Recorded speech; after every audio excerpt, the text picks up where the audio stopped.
I have worked every stage of the Carver Hall for 41 years, and I will tell you what I have never told anyone. Not the board, not the press, not the stagehands who ask me, now and then, about the strangest thing I have ever seen. I have been saving it. I am telling it now because I am 71 years old, and I think the world ought to know. The morning it happened, I was standing in the left wing with a clipboard I wasn't reading. Maestro Aldrich Brennan was rehearsing the Carver's Autumn Showcase. 3 weeks out from opening night, and the session had curdled badly by 10 o'clock. The orchestra was 40 minutes into the Prokofiev second, and the guest soloist, a polished young man named Frederick Lund, whom the board had flown in from the continent at considerable expense, had stumbled through the opening cadenza 3 times.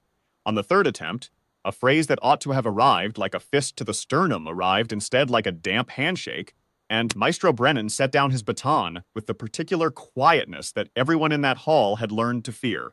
Brennan was 63 that autumn, and had spent 4 decades building the reputation of a man who did not tolerate waste. Waste of time, waste of talent, waste of silence. He was not a cruel man in the ordinary sense. He was exacting in the way that a very cold climate is exacting. It does not mean you harm. It simply offers you no quarter. The orchestra sat very still. Frederick Lund sat at the Steinway with his hands folded in his lap, not looking at anyone. The cadenza, Brennan said, his voice carrying to the back row without effort, is the point at which the soloist tells the hall what kind of musician he is. What the hall has heard this morning, he paused, choosing his words with the care of a surgeon selecting an instrument, is inconclusive. No one laughed, no one breathed. It was at that moment that the side door at stage right opened, and Petra Voss came in with the coffee tray. She was 19. Though she looked younger in the kitchen whites she had worn since 6 that morning. She had been working the Carver's catering staff for 3 months. The hall contracted a local firm for rehearsal catering, and Petra was their newest and most junior hire. I had nodded to her in the corridors a handful of times. She had dark, quick eyes and flour on her wrists, always, no matter what time of day. She moved carefully, the way people move when they have learned not to take up more space than they are allotted. She had come in during one of Brennan's silences, which was bad luck, and a few heads turned. Brennan watched her cross the stage with the tray, the urn, the cups, the small plate of biscuits, and set it on the table at stage left that had been left for that purpose. She did not look at him. She kept her eyes on the tray and her movements quiet. A moment, Brennan said. Petra stopped. You came in during the cadenza, he said, or rather, you came in during what was being offered in the cadenza's place. Tell me, did you hear it? She looked up.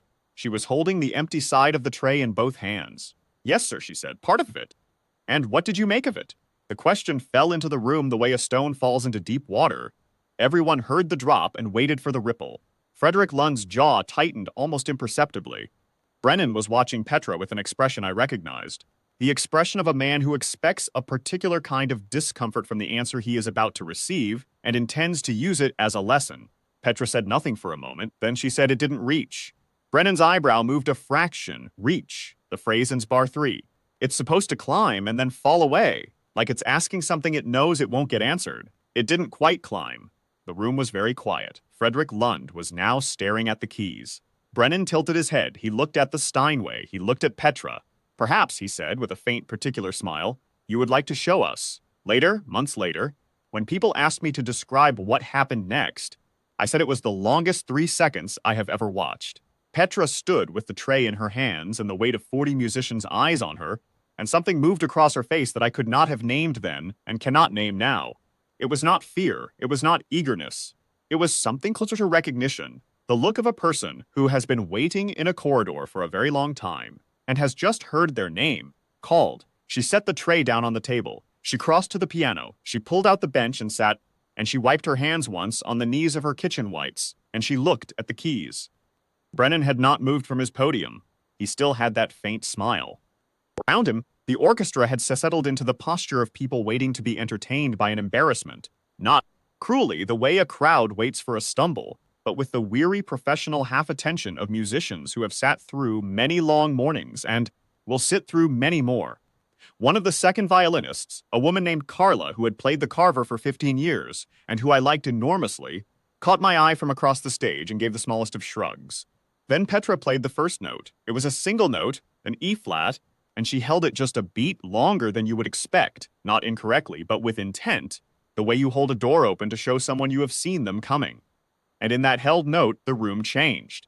I have tried many times to explain this to people who were not there. The best I can manage is this. A note played by a pianist who truly owns the music is a different physical event from a note played by a pianist who is executing it. The air moves differently. I don't know the acoustics of it. I only know that when Petra's right hand found that E-flat and held it, every person in the hall felt something shift in the room's atmosphere, a slight, unmistakable change in pressure, and the chatter of adjusting musicians, the small shuffles and throat clearings and bow tightenings, went quiet as a switched-off radio. She moved into the cadenza. I will not pretend to describe technically what she did, because I am a stage manager, not a musician, and the specific architecture of that passage is beyond my vocabulary. What I can describe is what I saw and heard. I can tell you that the phrase in bar 3, the one that climbs and then falls away, the one she had said didn't reach, reached. It rose through the hall with a kind of concentrated ache. The musical equivalent of a question that is beautiful precisely because no answer will ever satisfy it, and it landed in the silence above the orchestra with room to spare. I can tell you that the phrase in bar 7, which Frederick Lund had dispatched cleanly but without ceremony, became in Petra's hands a declaration. Not loud, not theatrical, but absolute. The way certainty is absolute, and that when it resolved, the resolution felt earned in a way I had not understood the passage was capable of. She played the full cadenza without a single hesitation, and then, without pausing, without looking up, she moved into the first movement. Maestro Brennan's baton came up. Reflexively, I think. The movement of a man who has been conducting for 4 decades and whose body answers the music before his mind does, and then it stopped. He held it in the air and did not use it. He was watching Petra's hands. The first chair violinist, a careful, serious man named Gregor, whom I had never seen do anything without instruction, lifted his bow from the stand and very softly found his place in the score. Then the second chair. Then, by one, like lights coming on a building after dark, the string section came in. Not because they were told to, because the music asked them to, and they could not think of a reason to refuse. By the time the woodwinds joined, and they joined in the right place, with the right dynamics, with none of the ragged second-guessing that had plagued the morning's rehearsal, the full orchestra was playing, and Maestro Brennan was standing at his podium, with his baton still unraised, listening. Carla, the second violinist, had tears on her face. She was playing and crying at the same time and did not appear to notice either.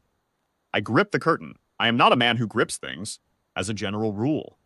I have worked in the theater long enough to know that most of what happens on stage is craft, and craft is admirable, and craft is not magic. I do not grip curtains for craft. I gripped it for what Petra Voss was doing to that hall, which was something I do not have a professional category for, and which I am not sure I would want one. She played the first movement's development section, the long churning passage where the piano and the orchestra argue and finally find each other, and the orchestra matched her as though they had rehearsed it for months. They had.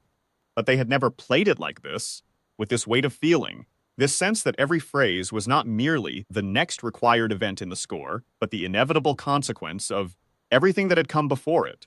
Music, when it is working the way it worked that morning, does not feel composed. It feels discovered. She brought the movement to its close.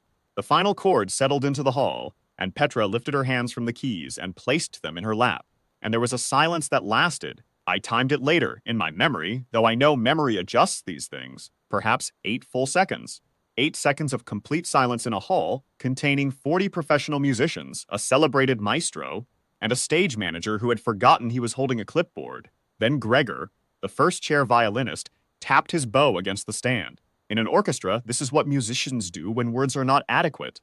They do not clap. Their hands are occupied, or simply insufficient. They tap the bow, or the foot, or the stand itself, and the sound is a dry, quiet percussion that somehow carries more weight than applause. Gregor tapped once, and then the player beside him tapped, and within 3 seconds, every musician in the hall was tapping. Bows on stands, heels on the stage floor, the percussionist's hands flat on the snare, and the accumulated sound of it rose through the Carver Hall like something, ancient and entirely right. Petra sat at the piano. She did not take a bow. She put her hands back in her lap and looked at the keys for a moment, and then she looked up, and I saw in her face neither triumph nor relief, but something much quieter. The settled expression of a person who has returned to a place they love after a long time away. Maestro Brennan had not moved from his podium through any of it. He stood with his baton at his side, and I watched him from the wing, and I watched something happen in him that I had never seen in 41 years of working alongside conductors and soloists and principals and performers of every rank and temperament. He was not humbled in the way that means diminished. He was humbled in the way that means enlarged. The way a man is humbled when he stands before something genuinely great and understands, without bitterness, that greatness does not require his endorsement. He raised his baton, not to conduct, to begin to applaud. He brought it down on the music stand once, twice, 3 times, steady, deliberate, and then he set it down and clapped with his hands, a thing I had never seen him do for anyone, and the orchestra joined him, and the sound filled the hall, and Frederick Lund, still seated at the Steinway's bench to the left of the stage, stood up quietly and began to clap as well, and there was nothing small or grudging in the way he did it. Petra stood and gave a small, grave bow, and then she straightened, and she looked once, briefly, at Maestro Brennan. Not defiantly, not gratefully, simply looked, one musician acknowledging another, and then she crossed back to the table, picked up her tray, and went to collect the empty cups. I have worked every stage of the Carver Hall for 41 years. I have watched world-class soloists reduce audiences to silence. I have seen ovations that shook the balcony. I have stood in the wings for performances that were discussed in the press for weeks. I have told no one what I saw that morning because I did not want it flattened into an anecdote or embroidered into myth. It was neither. It was a 19-year-old girl in kitchen whites who sat down at a concert Steinway during a rehearsal that was going badly and played one of the most difficult piano compositions of the 20th century as though she had been carrying it quietly inside her for years, which I later learned she had. She was rehearsing with the full orchestra within the week. She opened the autumn showcase. The review in the regional paper called the Prokofiev Definitive. The board chair, reading it aloud at the post-show dinner, looked up and said, "Who is this girl?" And Maestro Brennan, who was seated to his left, said simply, "She is a musician," and returned to his wine. I think about that morning often. I think about the 8 seconds of silence and the tapping of Gregor's bow and Brennan's baton coming down on the stand. I think about Petra going back for the cups. Some things are too true to dress up. The coffee needed collecting, and she collected it. The music had already said everything worth saying.